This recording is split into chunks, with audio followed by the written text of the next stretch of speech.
Hey, what's up guys?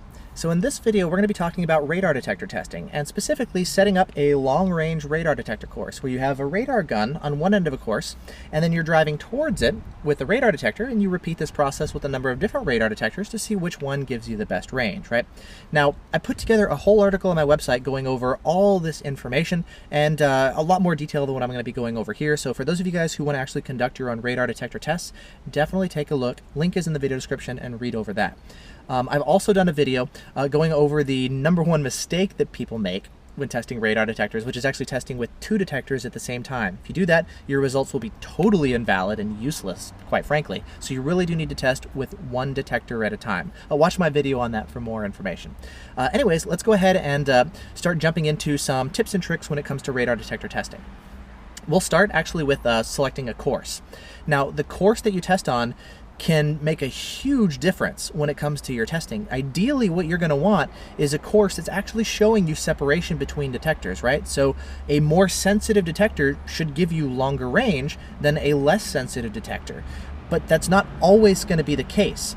Again, so let's say you have a really long straightaway, like let's say you're out in the desert, right? Flat, straight, long course. Every detector could give you miles and miles and miles of warning in that situation, right? In another situation, the exact same detectors against the exact same radar guns may give you much less detection range. Why? Terrain. If you look behind me, I've got a lot of trees here. Where I drive, there's a lot of hills and curves and mountains and trees. All these things can block and absorb the radar signal and give me much shorter detection ranges. When I'm out in the mountains, I'm happy if I get half a mile detection range. That's amazing, you know? I wanted a sensitive detector that can give me every single possible opportunity of detecting radar at a distance, even when that distance is not very far.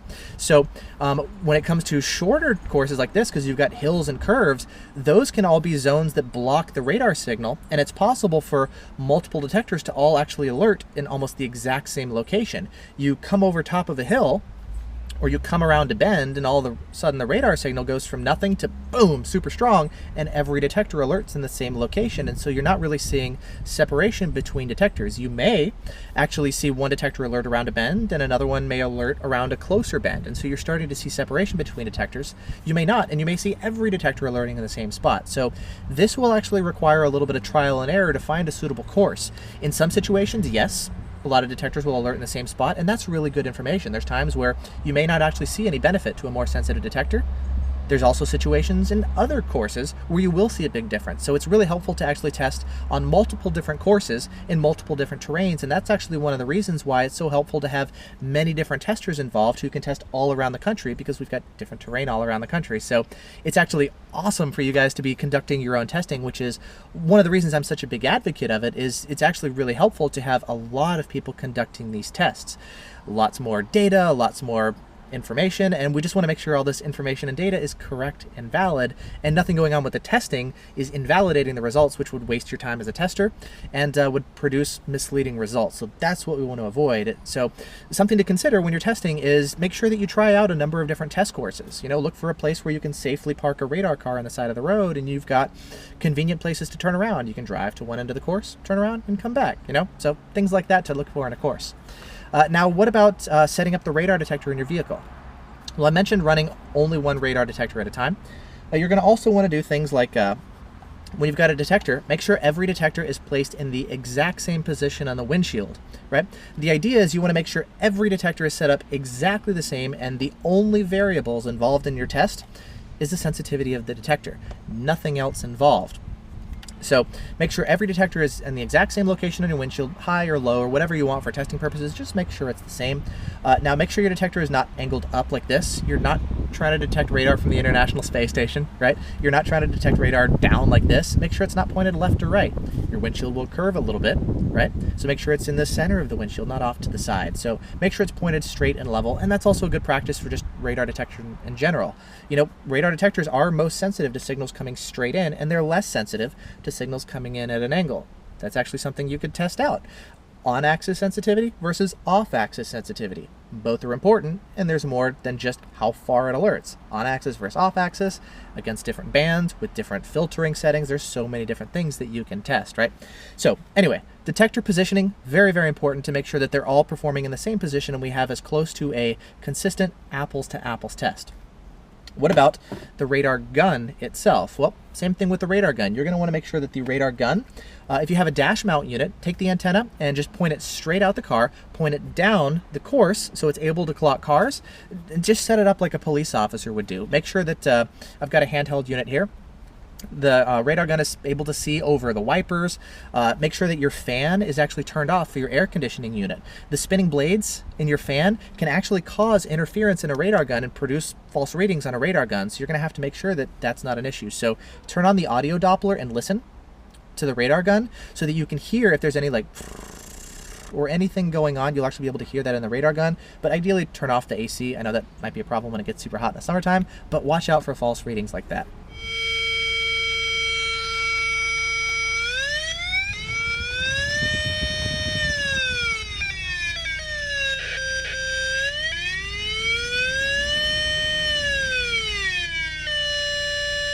Another thing, when you set up the radar gun, make sure there's nothing in front of the radar gun actually blocking the signal, like a parked car in front of you or people walking in front of it. All these things can kind of mess with the beam being transmitted and can influence the results. So radar gun, just make sure it's fixed and pointed. If you have a handheld gun like this, a trick that I do, make sure your battery's charged, of course. But what I'll do is around my battery, you can see I've got this rubber band right here. And the reason I have it, it's for testing. I can take the rubber band and then just use it to hold down the trigger like this, and then just take the gun and set it down on my dash. And now I have a constant on source that's transmitting the whole time, and I don't have to keep my finger on the trigger, and I can just set it down on the dash. That's really helpful, you know? Something as far as setting down a handheld radar gun on your dash, sometimes that's okay, sometimes it's not. Certain guns like this, it's not okay due to the design of the antenna. This one has to be mounted vertically. You can't rotate it sideways. And so they actually have dash mounts to where you can mount this on your car. Same thing with like a Falcon HR or Raptor RP1. The antenna orientation matters. With some, with circularly polarized antennas, that's actually okay to rotate it. Again, for some of the more advanced stuff, take a look at the article on my website and I go into a lot more detail about some of the technical stuff. But in short, make sure your radar antenna is set up like a police officer with nothing blocking it, nothing in front of it, and you should be okay there. Something else to consider is make sure the radar gun antenna is not actually moving, so you're not going to want to, hand hold it or anything. Make sure it's stationary because the radar beam coming out of the radar gun is actually fairly directional, so you don't want it moving around because that can actually start to impact the detection range of your detector and create other variables beyond just the sensitivity of the detector. So keep the gun fixed. I've actually had a radar antenna fall off at one point. I didn't secure it very well during testing, and I just had to stop testing. I couldn't go back and place it back because I would have moved a little bit and it wouldn't have been the same. So make sure you secure the radar gun antenna so it doesn't move at all during testing, and then you can just run a bunch of different detectors one after another. Now, speaking of doing these runs, you're going to want to make sure that you don't do just one run per detector. You actually want to do multiple runs with each individual detector, ideally 3 runs per detector. The reason is you just want to verify that your results are consistent and repeatable. You don't want any other variables, such as traffic, for example, to impact your results. I actually had a test that I did where I was doing a bunch of different runs with a bunch of different detectors, and they were all performing well, right?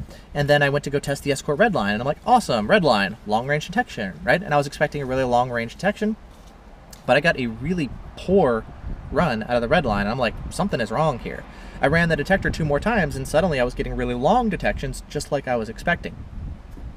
It wasn't until I went to go back and look at the video that I realized what had happened. What had happened was the test course that I was using, there was a straightaway, and there were some trees over top of the radar course. Those trees acted kind of like a tunnel. And when I was doing that one bad run with the Redline, there happened to be a big truck that was driving through that tunnel while I was coming with the Redline. The truck was kind of clogging up that tunnel and blocking the majority of the radar signal, so the Redline has a much tougher time of being able to see the signal, and it had a much worse detection range. I had a bad run. And if I used just that one run, I would have had bad results because the truck was messing with the results, right? So you want to make sure that you do a number of different runs to verify that traffic isn't negatively impacting your results. Traffic can also give you artificially long detection ranges, not just shorter range because it's blocking the signal. Let's say, for example, you've got a course where you're coming around a bend, and it's really tough to detect the radar gun around the bend because you're off-axis sensitivity, you've got maybe some trees in the way, buildings, whatever, blocking the signal. Now, let's say on one particular run, there's a vehicle in front of you that is actually going to be reflecting the radar gun. So the radar gun is transmitting, boom, it hits the vehicle reflects that signal back towards you, and then you, driving towards it, are able to pick up the signal when you're not supposed to be able to. because that other vehicle was reflecting it towards you. If that happens on that run, you're going to get an artificially long detection, which again is going to skew your results and give you invalid results based on something other than the sensitivity of the detector. So again, repeating your testing and doing multiple runs with each detector is going to give you more consistent, verifiable, valid results. So that's the biggest thing here, is just ensuring that your results are valid, and that's really important. I've done one run before in testing out of laziness or limited time, so that's not a good thing to do. I've done it before and I had some bad results, and I would go back and question things, and I'm like, I wonder about this, and I really wish that I'd taken the time to do the test properly. So I would definitely recommend doing multiple runs with each detector. Something else to consider, sometimes one detector may be a little bit more sensitive than another, even exact same models of a detector, just due to manufacturer's tolerances. You know, the components inside, maybe one has slightly more sensitivity or slightly less, so one detector may be a little bit more sensitive than another. So if possible, it's good to actually have 3 copies of each detector and try each one. I know that's not necessarily very doable, especially when you're just starting out. When you're just starting out, go do testing, learn what it's like, set up test courses, figure out what it takes, you know, learn how to present the data. How do you log the results using an app, or maybe logging things on a map? How do you do that? So just go out and do it and learn. It's totally cool. These are some tips and tricks to help you really maximize your testing experience and get the best quality results possible, right? Now, finally, the last thing, go out and test on a bunch of different courses. As I mentioned at the beginning of this video, terrain can have a huge impact on your course, or on your results. It can give you really long ranges or really short ranges. You can see situations where multiple detectors give you the same detection ranges. You can see on a different course, maybe you'll have very different results between different detectors. Try varying the settings in your detectors. Turn the filters on and off. See how that impacts the results. You know, there's so many different things that you can test, that just go out and test. Try different settings, different detectors, different courses. Try running towards a radar gun. Have it pointed the other way. See how much detection range you get before you get in front of the gun, and then it's able to clock you. You know, what happens if the gun is pointed off at an angle and you're coming this way? Obviously the gun can't clock you, but how can you clock it? Set up a course and see how much detection range you can get before the gun can get you. Since you have the gun, you can actually find that out, you know? There's so many different things that you can test out. And again, these are just a couple different tips and tricks that you guys can use. If you guys know of anything that would be really beneficial in your experience that you've done that I didn't cover here, there's a ton of them, of course, you know? Definitely let me know down in the comment area, or down in the article that I've posted here, talking about radar detector testing. Leave some comments down in the article as well about things that I didn't cover there that you guys would find very beneficial. And if it's something that I left out, I could actually add it to the article and update it thanks to your help. This really is a community effort with a bunch of people testing with different radar guns, different courses and terrains and detectors, and quite frankly, it takes a fair amount of time and energy to even do these tests in the first place, and it really helps to kind of spread the load. So having a lot of people, even for just that reason, is really helpful too. So anyways, I'm really looking forward to seeing your guys' tests as well. A big thank you to all the testers that are involved, because this really is a group effort, and that's really the best way of going about this. So anyways, that's just a video that I wanted to do with a couple things that I found during testing and I've seen that other people have done, and I just kind of wanted to share it along to you guys. So thanks so much for watching. I hope you guys have found this helpful, and I'll see you in the next video. Bye.